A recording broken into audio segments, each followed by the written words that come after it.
अस्सलाम वालेकुम नाज़रीन, सराबर खताब से मुखातिब है। दो तीन हमसे खबरें हैं आपके सामने रख देते हैं। एक तो इमरान खान का और बुशरा बीबी के हवाले से जो मामला था कि दौरान इद्दत उन्होंने निकाह किया हुआ है, उसका फैसला अभी तक नहीं आया। चूंकि जज साहब ने यह कह दिया था कि आज दिन 1 बजे फैसला सुनाएंगे, 1 बजे, फिर मीडिया ने कहा 1:30 बजे सुनाएंगे, 1:30 से कहा 2 बजे सुनाएंगे, 2 से 2:30, 2:30 से 3, अब तकरीबन मैं जब ये वीडियो रिकॉर्ड कर रहा हूं 3:30 हो गए, अभी तक जज साहब ने फैसला नहीं सुनाया है। अब जज साहब ने सारे जो लवाजमात मुकम्मल कर दिए हैं, जल्दी भी थी, ज़ाहिर है 14 घंटे उन्होंने समाप्त की है, लेकिन उसके बावजूद अभी तक फैसला नहीं सुनाया है। बहरहाल फैसला जो भी हो, अब एक बात बड़ी वाज़ेह है कि ये एक भोंडा तरीन केस है, ये कचरा केस है, 2 नंबर तरीन केस है, गुज़श्ता 2 सदियों का सबसे घटिया तरीन केस है जो पाकिस्तान की अदालतों में चलाया जा रहा है, जहां पर सुन्नत रसूल सल्लल्लाहु अलैहि वसल्लम का मजाक उड़ाया जा रहा है। बिल्कुल मजाक बना, यानी पाकिस्तान के अंदर डांसिंग कार्स हो तो किसी को कोई मसला नहीं होता, लेकिन एक शख्स ने, जिसने शादी की, जिसने निकाह किया, जिसकी बेगम पर्दा करती है, जिसकी बेगम अपना मुंह ढांपती है, जिसकी बेगम मीडिया पर नहीं आती, जिसकी बेगम को पॉलिटिकल कैंपेन नहीं रन कर रही, लेकिन उस बंदे को तोड़ने के लिए सिर्फ ये केस बनाया गया है। और जिन मुफ्ती साहब को सामने लाया गया है, मुफ्ती सईद साहब, ये वो मुफ्ती साहब है जो हमेशा इस्तेमाल हुए, हर दौर में हर बंदे के खिलाफ ये मुफ्ती साहब सामने आ जाते हैं और ये बाकायदा से इस्तेमाल होते हैं। ये कभी एक बयान देते हैं, कभी दूसरा बयान देते हैं, कभी तीसरा बयान दे देते हैं, यानी इनकी एक वीडियो बाकायदा से मशहूर है। और उस वीडियो के बारे में जेल के अंदर जज साहब को यह कहा गया कि वीडियो आपके सामने चलाना चाहते हैं। अब वो वीडियो क्या थी, जिसमें मुफ्ती सईद साहब ये कह रहे हैं कि अगर औरत अपने मुंह से ये कह दे कि उसकी इद्दत मुकम्मल हो चुकी है तो बस बात खत्म है, उधर ही बात खत्म है, उसके बाद आप उसकी शादी कर सकते हैं या उसका निकाह कर सकते हैं। लेकिन अब मुफ्ती सईद साहब कह रहे हैं कि नहीं, औरत का कहना काफी नहीं है, औरत का कहना हरगिज काफी नहीं है। यानी अजीबोगरीब है जब अदालत में यह कहा गया कि मुफ्ती सईद साहब का हम ये क्लिप चलाना चाहते हैं जिसमें यह कह रहे हैं कि अगर औरत अपने मुंह से यह कह दे कि मेरी इद्दत पूरी हो गई है, मेरा निकाह करवा दें, तो फिर कोई मसला नहीं होता। तो वहां पर अदालत के अंदर यह बताया गया कि अदालत के अंदर जो कंप्यूटर है, कंप्यूटर का स्पीकर खराब है और तारे भी उसकी टूटी हुई हैं। फिर कहा गया कि अच्छा जी, इसको बाहर लेकर चलते हैं या फिर मोबाइल फोन या व्हाट्सएप के जरिए चला देते हैं। फिर कहा अच्छा नहीं, कंप्यूटर ठीक हो गया है, कंप्यूटर ठीक हो गया है, दोबारा से कंप्यूटर के अंदर चलाते हैं। मसला यह है कि यह भोंडा तरीन केस है, यह कचरा केस है। इसमें ज़ाहिर नबी करीम सल्लल्लाहु अलैहि वसल्लम की सुन्नत का मामला है, इसके अंदर दीन का मामला है, दीन का एक एलिमेंट इसके अंदर शामिल होता है। लिहाजा ये नहीं होना चाहिए, ये नहीं करना चाहिए। सियासी मुफादात के लिए, सियासी मामलात को आगे ले जाने के लिए इसका जो भी फैसला है, चाहे इमरान खान के हक में है या खान के खिलाफ है, ये मैटर ही नहीं करता, ये कोई केस ही नहीं है। और पाकिस्तान के अंदर 80% लोग बिल्कुल इस चीज के ऊपर यकीन नहीं रख रहे, ना ही इंतजार कर रहे हैं, ना ही उन्हें समझ है कि इससे कोई फर्क पड़ेगा। और ये सिर्फ और सिर्फ खालिस्तन सिर्फ इसलिए किया जा रहा है कि इमरान खान को बदनाम किया जाए, इमरान खान को टारगेट किया जाए, इमरान खान की शख्सियत को तार तार करने की बुनियादी तौर पर कोशिश की जाए। और इसका पस मंजर सिर्फ यह है कि इमरान खान को बुशरा बीबी के जरिए डील ऑफर की गई अटक जेल में, और डील के जरिए खान को यह कहा गया कि डील मान जा, नहीं तो तुम्हारी बेगम भी नहीं बचेगी, यानी बुशरा बीबी को भी हम नहीं छोड़ेंगे। और फिर गुज़श्ता दिन का प्रोग्राम उठाकर देख लें नजम सेठी साहब का, नजम सेठी साहब ये कहते हैं कि सबको ये पता है, या फिर जो फैसला साज है उन्हें ये पता है कि खान तो नहीं टूटेगा, लेकिन चूंकि वो अपनी बीवी के साथ वफादार है, चूंकि वो अपनी बीवी को रूहानी मुर्शद मानता है, लिहाजा अगर उसकी बीवी को टारगेट किया जाए तो शायद कुछ हासिल हो सकता है, शायद कुछ मैनेज किया जा सकता है। तो लिहाजा निजाम अपने नंगेपन और गलीजपन के इंतहा पर पहुंचा, बिल्कुल नीचे गिरा, और नीचे गिरकर उसने इस सारे केस को, मामले को उठा लिया, जहां पर झूठे गवाहान तो आए, लेकिन वहां पर मुफ्ती का भी इस्तेमाल किया गया, जिन्होंने दाढ़ी भी रखी हुई है, सर के ऊपर टोपी भी है। लेकिन बड़ी बदकिस्मती है कि किस तरह से इस मुल्क का मुल्ला भी, इस मुल्क का मौलवी भी इस्तेमाल किया जाता है, और ये बड़ी बदकिस्मती है पाकिस्तान के अंदर। एनीवेज, ये इंपॉर्टेंट नहीं है और इसका फैसला जो भी आए वो मैटर नहीं करता। खबर मानिका, उनके बारे में उनकी बहन बुशरा बीबी की बहन ये कहती है ये अब्यूजिव बंदा है, ये बदमाश बंदा है, ये बुशरा बीबी को घर में मारता था, ये गालम गलोच करता था, ये उसे अजियत देता था, और बुशरा बीबी पहले ही इससे तलाक लेकर अलग हो चुकी थी। और वो ये भी कहती हैं कि हम एक बहुत बुरी तरह से फंस चुके थे और खबर मानिका से हमने बड़ी मुश्किल से तलाक ली है, और कई दफा ऐसा हुआ कि बुशरा बीबी को उस बंदे ने अब्यूज किया, मारा, उसके बाद हम खबर मानिका के घर से बुशरा बीबी को लेकर गए हैं। लिहाजा ये एक अब्यूजिव, एक बेगैरती के जिस लेवल पर ये बंदा आया हुआ है वो समझ से बाहर है। लेकिन ये पाकिस्तान के निजाम को,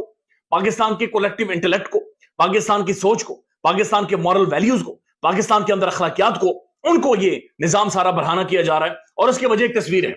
ये तस्वीर डॉन न्यूज की है।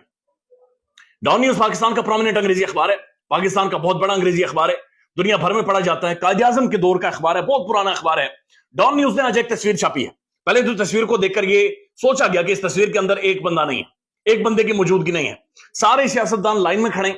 लेकिन एक बंदा नहीं है। उसके बाद जब गौर से देखा गया तो 2 आंखें नजर आई,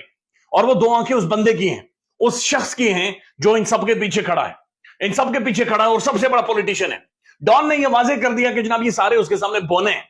یہ بونے ہیں، یہ سب ان کے سامنے گھٹنوں پر آئے ہوئے ہیں، اور جو اصل سیاسی کھلاڑی ہے، جو میچ کا اصل کھلاڑی ہے، جو ٹرننگ پوائنٹ ہے، جو اصل میں اصل کارڈ ہے گیم کا، اصل ریڈ کی ہڈی ہے، اصل گیم ہے جس کے ہاتھوں میں، وہ ان سب کے پیچھے کھڑا ہے۔ یہ تصویر بہت کچھ واضح کر رہی ہے، یہ تصویر پوری حقیقت آپ کے سامنے بیان کر رہی ہے، اور یہ تصویر یہ بھی دکھاتی ہے کہ پاکستان کتنا اس ملک کے اندر ایک گندا نظام رائج ہے کہ ہمیشہ مقبول ترین لیڈر کو یا تو مارا گیا ہے، یا اسے ذلیل کیا گیا ہے، یا اسے گھسیٹا گیا ہے، یا اسے جیلوں کی سلاخوں کے پیچھے ڈال کر اذیت دی گئی ہے، یا اسے پکڑ کر لٹکایا گیا ہے۔ بڑی بدقسمت تاریخ ہے، اور اگین یہ تصویر واضح کر رہی ہے کہ یہ سارے بونے اور پورا نظام مل کر ایک بندے کو جو گرانے کی کوشش کر رہا ہے وہ گرا نہیں پا رہے ہیں۔ تو 7 پردوں کے پیچھے بھی اگر سچائی ہو تو وہ 7 پردے پھاڑ کر باہر آ جاتی ہے، اور یہ تصویر بہت کچھ واضح کر رہی ہے، تصویر کلیئر کر رہی ہے کہ جناب بات کچھ اور ہے، گیم کچھ اور ہے، لیکن کہانی اور معاملات کچھ اور باقاعدہ سے گھڑنے کی کوشش کی جا رہی ہے، جس کے اندر نہ تو جان ہے اور نہ ہی اس کے اندر کوئی تپڑ ہے، اور نہ یہ معاملات چل سکتے ہیں۔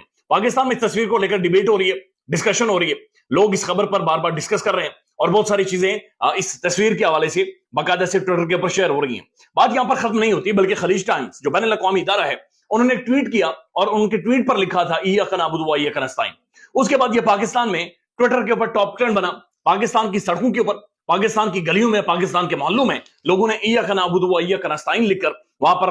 باقاعدہ سے چھاپ لیا ہے۔ سڑکوں پر جہاں پر سگنلز بنے ہوئے ہیں وہاں پر ایاک نعبد و ایاک نستعین لکھا ہوا ہے، اور یہ ایاک نعبد و ایاک نستعین اس شخص کی، اس بندے کی ایک پہچان بن گیا ہے۔ اللہ کی بڑائی کرنا اس کی ایک پہچان، اس کی ایک مثال، اس کی شخصیت کا حصہ بن گیا ہے کہ پوری دنیا اس وقت کھل کر اس ساری چیز کو ڈسکس کر رہی ہے۔ بات بڑی کلیئر ہے، معاملات بڑے کلیئر ہے کہ عمران خان 80 سے 90% مقبولیت کے ساتھ اس وقت چل رہا ہے۔ اگر دھاندلی بھی کی جائے، دھاندلا بھی پھیرا جائے، تو اس کے باوجود بھی عمران خان سے آپ انتخابات نہیں چھین سکتے۔ گزشتہ دن شاہ زیب خانزادہ صاحب کا اگر آپ پروگرام دیکھیں تو اس میں انہوں نے اعزاز سید کو بلایا ہوا اور آسمہ شیرازی صاحبہ کو بلایا ہوا۔ آسمہ شیرازی صاحبہ نے تو کہا کہ گاؤں میں دیہاتوں میں جائیں تو لوگوں کو وہ انتخابی نشان کے حوالے سے پتہ نہیں ہے، لوگوں کو علم نہیں ہے بہت ساری چیزوں کا۔ اس پر اعزاز سید صاحب نے کہا کہ میں مختلف گاؤں میں گیا اور مہر بانو صاحبہ کے ساتھ گیا جو شامود قریشی صاحب کی بیٹی ہیں۔ تو اعزاز سید صاحب یہ کہتے ہیں کہ جب ہم مختلف گاؤں میں گئے تو مہر بانو صاحبہ نے پوچھا کہ آپ کو میرا انتخابی نشان پتہ ہے؟ تو کہتے ہیں کہ وہاں پر کی ان پڑھ خواتین نے ہاتھ اٹھا کر کہا نہیں آپ نے نہیں بتانا، ہمیں پتہ ہے، ہم نے پہلے سے پتہ کر کے رکھا ہوا ہے کہ آپ کا جو انتخابی نشان ہے وہ چمٹا ہے، لہٰذا ہمیں پتہ ہے، لہٰذا چمٹے سے اس دفعہ یہ سیکا لگے گا اور یہ تگڑا سیکا لگے گا۔ لہٰذا 8 تاریخ فیصلہ کن ہے، 8 تاریخ ڈیسائیسو ہے، صرف اور صرف پاکستانی عوام اس دفعہ ڈیسائیڈ کرے گی کہ وہ بے وفائی کرے گی یا پھر وفا کرے گی۔ جسے بھی ووٹ دیں باہر نکلیں، لازمی ووٹ دیں، اور لوگوں کو جا کر بتائیں کہ کون سا آزاد امیدوار ہے، کس پارٹی کا ہے، اس نے کس انتخابی نشان کے اوپر الیکشنز کانٹیسٹ کرنے ہیں، اور آپ جا کر ووٹ ڈالیں، اپنا حق ادا کریں۔ یہ صرف ووٹ کی پرچی نہیں ہے، یہ ووٹ کی پرچی نہیں ہے، یہ آپ کی نسلوں کا مستقبل ہے، یہ آپ کی نسلوں کا مستقبل ہے، اور یہ فیصلہ کن ڈیسائیسو ٹائم ہے۔ 76 سال لگے آپ کو اس ٹائم تک پہنچنے کے لیے کہ جہاں پر لڑ کر آپ کو انتخابات دیے جائیں، جہاں پر بھڑ کر آپ کو انتخابات دیے جائیں۔ لیکن اینیویز پاکستان کا میڈیا ابھی بھی انتظار کر رہا ہے، پرائم ٹیلی ویژن، کہ کب اڈیالہ جیل سے وہ فیصلہ آئے اور اس کے اوپر میراتھن ٹرانسمیشن چلیں، مختلف مفتیان کرام کو لیا جائے، مختلف شخصیات آئیں، عمران خان کی ذات اور بشرا بی بی کی ذات کے اوپر بات چیت کریں، ڈیبیٹ کریں، ڈسکشن کریں۔ رپورٹرز بھی وہاں پر موجود ہیں، لیکن رپورٹرز یہ کہہ رہے ہیں کہ گزشتہ تقریباً 2 دنوں میں 48 گھنٹوں میں 26 گھنٹے وہ عدالت کے اندر رہے، اور 26 گھنٹے اس کیس کے اوپر معاملات چلتے رہے۔ 26 گھنٹے ایک جج بیٹھ کر کیسے فوکس کر سکتا ہے، کیسے دیکھ سکتا ہے، کیسے سن سکتا ہے، کیسے سمجھ سکتا ہے، کیسے اپنا وزڈم اپلائی کر سکتا ہے؟ یا آپ میں سے اگر کسی کو سمجھ آئے تو مجھے بتا دیجیے گا، اپڈیٹ کریں گے، فیصلہ آئے گا، اس کے حوالے سے بھی خیال رکھیے گا اپنا۔ اللہ حافظ۔